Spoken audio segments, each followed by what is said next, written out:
Magandang gabi mga kabok. Magandang umaga sa mga OFW natin sa Middle East.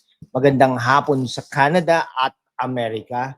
At magandang hating gabi sa Pilipinas. Nagising pa rin dahil sa kaba at galit. Ako po si Lan, ang inyong wok. At tonight, hindi tayo matutulog ng mahimbing. Bakit? Kasi may mga dating general, mga retiradong opisyal ng Armed Forces of the Philippines, kasama ang mga bigating abogado na nagsalita na at ang sinabi nila parang kidlat sa malinaw na langit, nakakakilabot, nakakagising at nakakakabahan. Pero bago tayo magpatuloy, kung bago ka pa lang dito, i-hit mo na yung subscribe button at ang notification bell para kapag may bagong gising na katotohanan, ikaw ang unang makakaalam. At sa mga solid nating members maraming salamat. Kayo ang nagpapanatili na buhay ang ganitong uri ng usapan na ayaw nilang marinig natin. Basahin natin ng buong buo ang mensahe nila. Hindi yung pinutol-putol na balita sa TV na parang ginawang adobo ang katotohanan. Okay ito po Kayo mga kasundaluhan at kapulisan, ang huling harang ng demokrasya. Kapag ang utos ay labag sa saligang batas, ang pagsuway ay hindi paghihimagsik, kundi tungkulin. Tapos na. Okay, ngayon tanong ko sa inyo, bakit kaya biglang nagsalita ang mga ito? Matagal silang tahimik May mga 3-star general pa nga dyan na noong panahon ni Marcos Sr. paaktibo. Bakit ngayon? Simple lang ang sagot. Kasi nakikita na nila na may nangyayaring pagwasak sa institusyon na ipinangako nilang ipagtatanggol habang buhay. At hindi sila makatulong ng mahimbing kapag alam nilang may mali. Ngayon, magbalik tanaw tayo saglit. Noong EDSA 1986, sino ang sumuway sa utos ni Marcos? Mga generals din. Enrile as Defense Secretary, Ramos as Vice Chief of Staff, sila nagsabi, hindi na ito tama. At ang Armed Forces noon, sumama sa tao. Noong 2001, EDSA 2, may mga general ulit na tumindig. Ngayon, may mga nagsasabi, history doesn't repeat itself.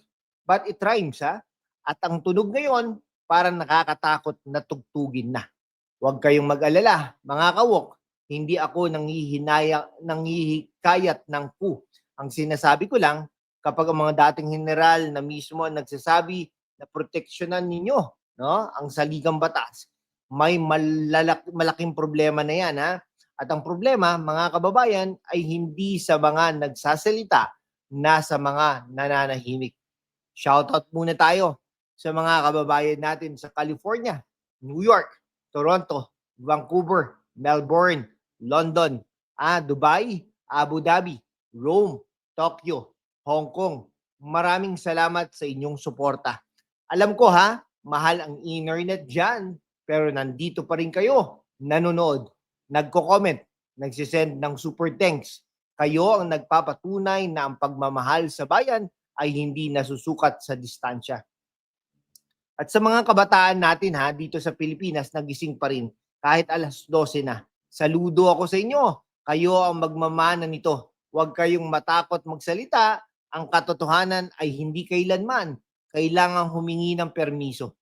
Tanong ko sa inyo, ano ang gagawin ninyo kapag ang utos ay labag sa inyong paninindigan? Kapag sinabi sa inyo ng nakakataas, sundin mo ko kahit mali, ano ang gagawin ninyo? Hindi ko sasagutin para sa inyo Kayo ang magsasabi. Sa comment section, sabihin ninyo, konstitusyon muna bago utos o bayan muna bago sino man. I-type nyo yan.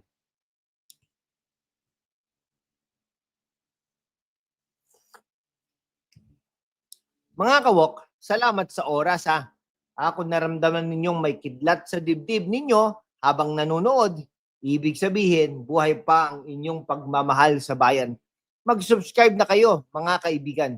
Mag-join sa membership, pero sama-sama nating panindigan ang katotohanan. Dahil sa gitna ng kasinungalingan, ang katotohanan ang unang dinudurog. Pero kasama kayo, hindi tayo matitinag. Mabuhay ang Pilipinas, mabuhay ang mga sundalo at pulis na may dangal, at mabuhay kayo, mga kawok. Kita-kits ulit tomorrow. Ito po silan, ang inyong wok. Paalam at mabuhay ulit ang Pilipinas.